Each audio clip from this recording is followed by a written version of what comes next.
In a minute, I'm going to introduce you. I say this with a lot of pride. The COO boys know the pride I have in this young man because they spoke to me last year. I'm going to introduce you to a young man who has suffered.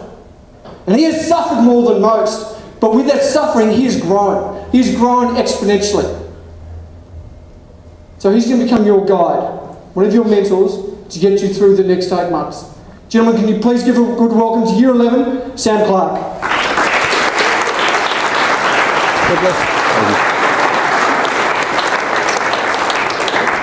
Guys, I'd like to start by asking all of you a question. If you're in hell and you stop, where are you stuck? Guys, 2.5 years ago I was diagnosed with cancer. Predominant Hodgkin's lymphoma with a diagnosis rate of 1 in 10 million. There has been times in my life where it would have been easier to give up and die. But I knew, my mentality told me that giving up was too easy, that giving in was average. I had to find a way to make it to the other side. I had to find a way to overcome the endless slog, which was my battle with this disease. And in order to do these things, in order to overcome my pain, I had to find reason. I had to find a reason that was going to get me through my pain. I had to find my why. So as I stand here in front of you today, I stand on a mission. I stand here beckoning to all of you the idea that if you are going to be successful, you have to find your why. You have to find the reason that's going to get you through your pain, the reason that's going to get you through your struggle, and the reason that's going to get all of you through the collective struggle, which is your HSC.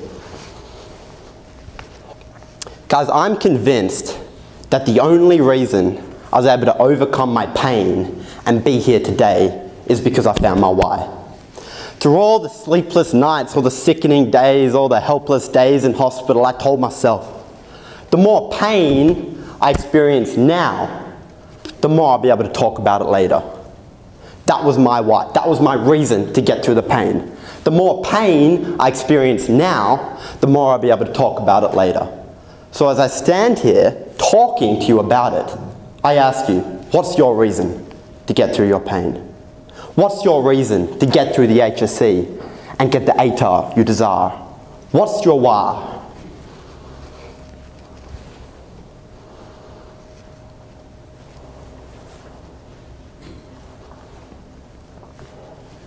Guys, when I was 13, I was in year 8.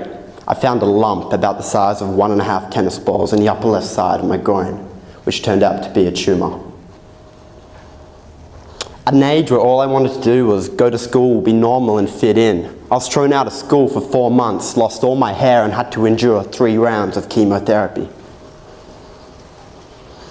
For those who don't know what chemotherapy is, it's a drug. It's a toxic drug which is administered mostly to cancer patients, which aims to kill the cancer cells in your body. But it gives you more than you're paying for.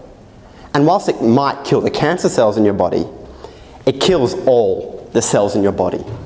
So what you're left with is an immune system so depleted and weak that it might not be the cancer that's making you physically ill, but it sure as hell will be the treatment.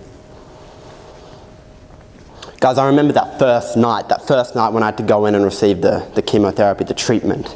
I remember sitting on the bed in Randwick Sydney Children's Hospital with other people who are sick with the disease as I watched it drip, drip into my body as it toxicized and it went down and it overcame me, and I was throwing up over the side of the bed countless times as it went on, and it went on for hours. I told myself, in my head, I was just screaming, just gotta survive the night, just gotta survive the night. I made it through that night and 2 more like it, and at the end of 2011, I was considered in remission from cancer. I went back to school. I came back to knocks and things slowly became normal again. I remember coming back and it was weird coming back because I hadn't seen anyone for 4 months. Things changed, things happened. I'd only seen my closest friends. So I came back and I tried to act like everything was normal. And then I remember things started to slowly get a bit better, and then it was about this time in 2012 that I remember I was playing rugby. I remember I was in a team with a lot of my friends. I think we were in the D's or something. And I remember my coach, he came up to me and he said, "Sam, you've been dropped from the D's to the E's." And I'm like, "The E's? I ain't no E player. I'm in the D's, man." Quite funny in hindsight, really. And I was actually quite distraught about this for some reason. I don't know why. I sort of sat down that day and I was like, "Oh, after everything I've been through, why have you got to drop me to the E's?"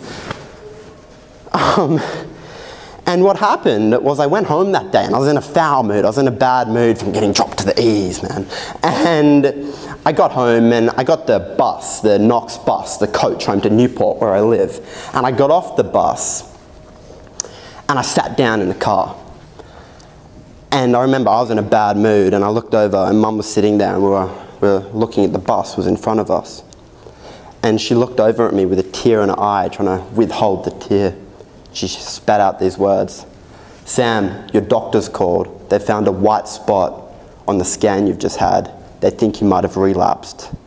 Your operation's next week."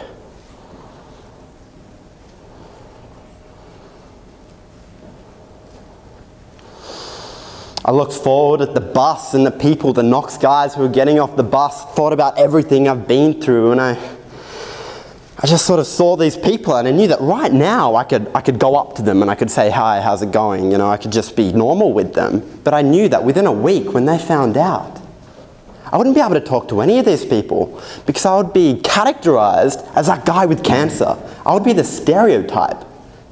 That's not who I wanted to be. I say, do not let the things that happen in your life define you, but define yourself. I was not willing to let the cancer define me, and I knew that in a week when I saw these people, I'd be that guy. I didn't want to be that guy. I thought about everything in my life as my head was slumped forward on the dashboard. We didn't say a word. I saw the bus. I knew I wouldn't see the bus in probably 6 months. I knew I wouldn't see the people that I'd made relationships with, everything, all the problems in my life at school wouldn't matter because they'd just go away and I'd have new ones. I'd have harder ones. Guys, it turns out it did relapse. There was a 1 in 10 chance of it relapsing. There was a 1 in a million chance of getting the disease, which means I won the Super Bowl, Powerball jackpot of getting 1 in 10 million odds. Should probably enter in a lottery. And then, so I started the next round of treatment, which was a lot higher than it was before. Because this time, as it had relapsed, I had to hit it harder. I went through 3 more rounds of chemotherapy, and this time I had to stay in for 3 nights around. That took me 9 weeks, and that was hard. As I said before, watching it drip into your body as it slowly kills you, and it kills all the cells in your body as you watch and rip your hair out and look at everyone around you in a ward of people who are sick and have no hair, people who have given up, but I would not give up.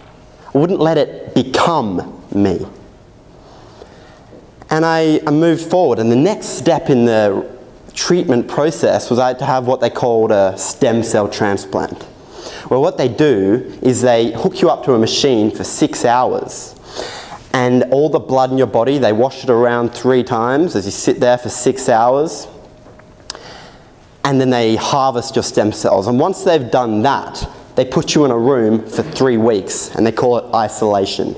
And you're not actually allowed to leave that room for 3 weeks because they hit you with such hard chemotherapy that your body can't take what is outside. You have to be inside the room.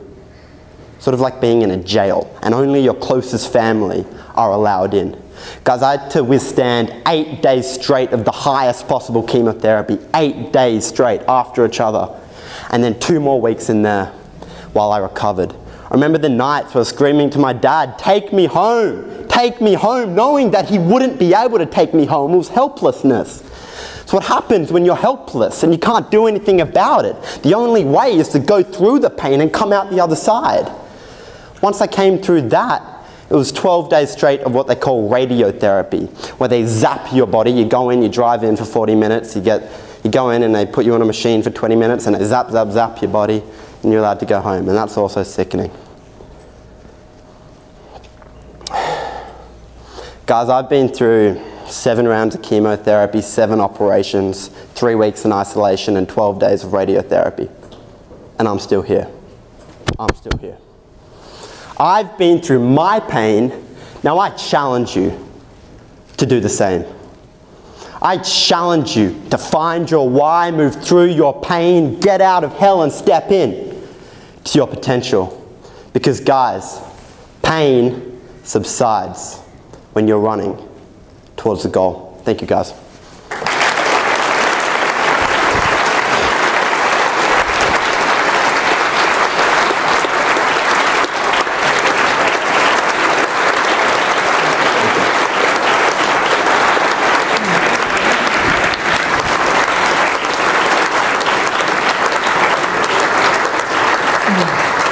On behalf of Year 12, I'd just like to thank Sam for coming and telling us this story today. It was really inspirational. I'm sure we all got a lot out of it. I don't think I remember us being so engaged in one speaker.